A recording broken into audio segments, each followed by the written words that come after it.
ముందుగా అందరికీ నమస్కారం. మనమైతే నిన్న ఒక ఇన్సిడెంట్ జరిగింది. ఎయిర్ ఇండియా విమానం అయితే అహ్మదాబాద్ ఎయిర్పోర్ట్ దాటగానే క్రాష్ అయిపోయింది. అసలు ఇది ఎలా క్రాష్ అయింది, క్రాష్ అయిన విధానం ఏంటి, ఆ ఫుటేజెస్ ఇవన్నీ చూద్దాం. ముందుగా మాట్లాడుకుంటే మనకి ఈ ఎయిర్ ఇండియా ఫ్లైట్ అనేది టాటా గ్రూప్ అనేది దీన్ని నడుపుతుంది. ఈ ఫ్లైట్ క్రాష్లో అయితే మనకి 265 మంది ప్రాణాలు విడిచారు. సో ఇది ఇప్పుడు మనం ప్రాణాలు విడిచారు. ఎయిర్పోర్ట్లో ఆ విమానం ల్యాండ్ అయింది. ఎలా ల్యాండ్ అయిన దృశ్యం కాంచి ఎండ్ వరకు మొత్తం చూద్దాం.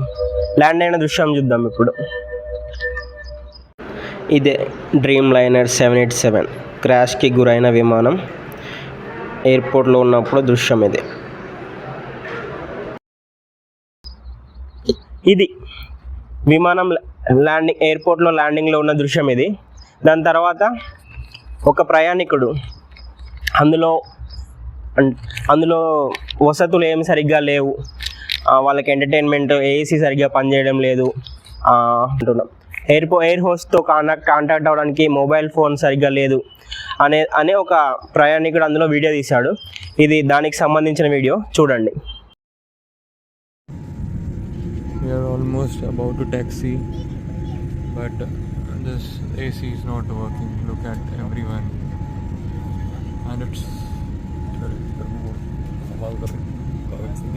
so many people. They are using these magazines. AC is not working at all. And as usual, your TV screens are also not working.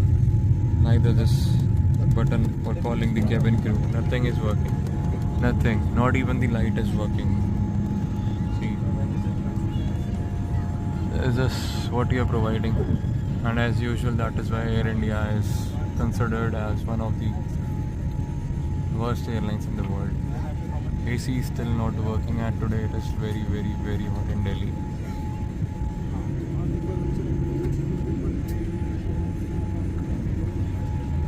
See,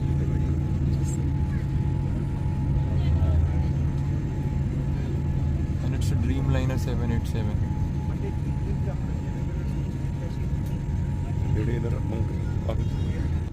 See, I'm sweating like hell. And we are here for the last 15 minutes, nothing happening. Remote isn't working, nothing is working.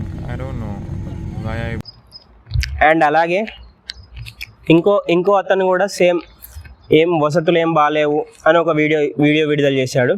ఆ video చూడండి. And as usual, the in-flight entertainment is not working. Leave in-flight entertainment. Calicut to landing stations. If I talk about this light, it is also not working. If I press this cabin crew button, it's not working either. Nothing is working. Nothing at all. ఇది ఆ video. అయితే ఆ విమానం అనేది ఢిల్లీ నుంచి అహ్మదాబాద్కి అయితే వచ్చి land అయింది. సో అక్కడ ఇద్దరు ఫారినర్స్ అక్కడ ఎయిర్పోర్ట్లో వాళ్ళు ఒక చిన్న వీడియో అనేది తీసుకున్నారు. సో ఆ వీడియో అనేది మీకోసం చూడండి. ఇప్పుడు వాళ్ళిద్దరూ ఎలా వీడియో తీసుకున్నారు, మన ఇండియా గురించి అంటే బాయ్ బాయ్ ఇండియా అని అలా చెప్పుకుంటూ ఫన్నీగా వీడియో తీసుకున్నారు. సో ఆ వీడియో చూసేయండి. At the airport, just boarding. Goodbye, India. Goodbye. Thank you. 10-hour flight back to England. Going back happily. చూసారు కదా, ఇది ఆ ఫారినర్స్ ఇద్దరు తీసుకున్న వీడియో. అండ్ దాని తర్వాత మనకి ఎయిర్పోర్ట్ ఉంటుంది కదా, ఎయిర్పోర్ట్లో సీసీటీవీ ఫుటేజ్, అసలు ల్యాండింగ్ అప్పుడు ఎవ్రీ ఫ్లైట్ సీసీటీవీ ఫుటేజ్ అని మనకు ఉంటుంది కదా. సో ఎయిర్పోర్ట్లో సీసీటీవీ ఫుటేజ్ వచ్చేసి ఇది. ఒకసారి ఆ వీడియో చూసేయండి.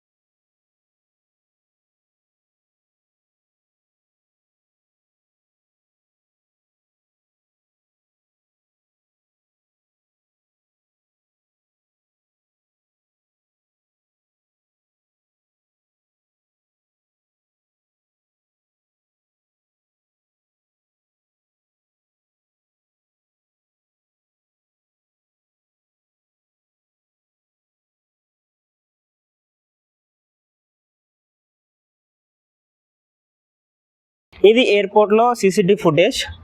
అండ్ ఇప్పుడు ఫ్లైట్ ఎలా ఫ్లై అవుతుందో ఫ్లయింగ్ వీడియో కూడా చూద్దాం ఒకసారి.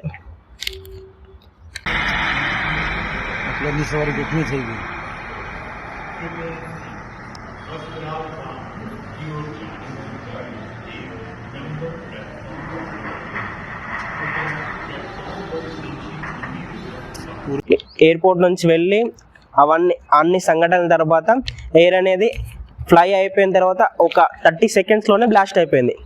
బ్లాస్ట్ అయిన ప్రదేశంలో ఒక ప్రయాణికుడు, అతని పేరు విశ్వాస్ రమేష్.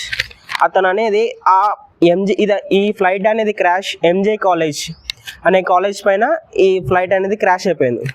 సో ఈ మెడికల్ కాలేజ్ అది.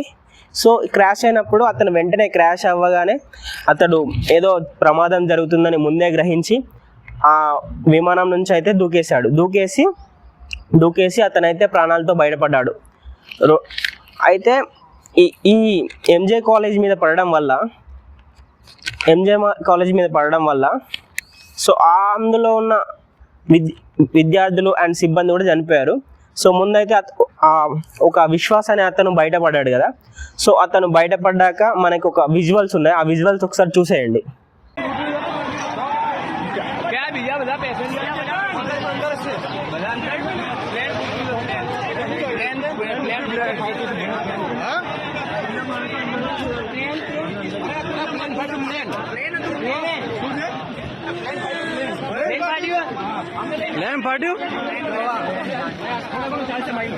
ఇదైతే ఇతను మీరు వీడియో చూసారు కదా, వీడియో ఉన్న అతనే విశ్వాస్. అండ్ నేను ఇంకా ఫొటోస్ కూడా అప్లోడ్ చేస్తాను, అతను ఆసుపత్రిలో ఉన్న ఫొటోస్, అతని ఫ్లైట్ టికెట్ కూడా మీరు ఇక్కడ చూడొచ్చు. అతని ఫ్లైట్ టికెట్ ఇంకా అతడు హాస్పిటల్లో ఉన్న ఫుటేజ్ ఇది. అండ్ అయితే ఇందులో ఏ దేశం వారు ఎంతెంత మంది ఉన్నారు చెప్పుకుంటే, ఈ ఫ్లైట్లో మొత్తం 229 మంది ప్యాసింజర్స్ చనిపోయారు. అండ్ అలాగే 12 మంది ఫ్లైట్ సిబ్బంది చనిపోయారు. అండ్ ఇంకా ఎంజే కాలేజ్ మీద పడడం వల్ల, ఎంజే కాలేజ్ మీద ఈ ఫ్లైట్ అనేది క్రాష్ అవ్వడం వల్ల ఆ కాలేజ్కి సంబంధించిన విద్యార్థులు కావచ్చు అండ్ ఆ సిబ్బంది కావచ్చు 24 మంది చనిపోయారు. ఇందులో ఫైనల్ ఇయర్ ఎంబీబీఎస్ అంటే మెడికల్ ఫైనల్ ఇయర్ చదివే వాళ్ళే ఎక్కువ మంది ఉన్నారని మనకు వచ్చిన సమాచారం. అండ్ ఇంకా అలాగే మృతుల్లో ఏ దేశం వాళ్ళు ఎక్కువ మంది ఉన్నారు. సో మనకు చూసుకుంటే 164 మంది ఇండియా వాళ్ళు చనిపోయారు.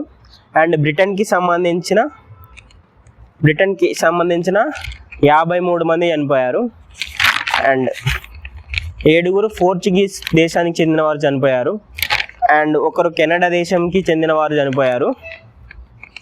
సో ఇది మృతుల వివరాలు అనేవి ఇలా ఉన్నాయి. సో టోటల్ వచ్చేసి 260 మంది అయితే ఈ ఫ్లైట్ క్రాష్లో చనిపోవడం జరిగింది. సో ఈ క్రాష్కి బాధ్యత వహిస్తూ టాటా గ్రూప్ దీన్ని బాధ్యత తీసుకొని చనిపోయిన ప్రతి ఒక్కరికి 1 కోటి రూపాయలు అనేది నష్టపరిహారం ప్రకటించింది. అండ్ ఆఫ్టర్ దట్ ఆ ఎంజే కాలేజ్ మీద క్రాష్ అయినందువల్ల ఆ కాలేజ్ తిరిగి కన్స్ట్రక్ట్ చేయడానికి కూడా వాళ్ళు సహకారం అందిస్తారని చెప్పారు. ఇది ఈ క్రాష్ యొక్క ఫుటేజెస్ అండ్ వీడియోస్. సో ఇంతమంది ఒకేసారి చనిపోవడం చాలా బాధాకరమైన విషయం. ఇంకా చెప్పాలంటే ఈ క్రాష్లో ఒక టోటల్ ఫ్యామిలీ మరణించింది. అండ్ మాజీ గుజరాత్ ముఖ్యమంత్రి ఉన్నారు ఇందులో, అతను చనిపోయాడు. అండ్ చాలామంది అందులో మన తెలంగాణ వాళ్ళు కూడా ఒకరిద్దరు, తెలంగాణ నుంచి ఆంధ్ర నుంచి ఇద్దరు ఉన్నట్టు కూడా సమాచారం ఉంది.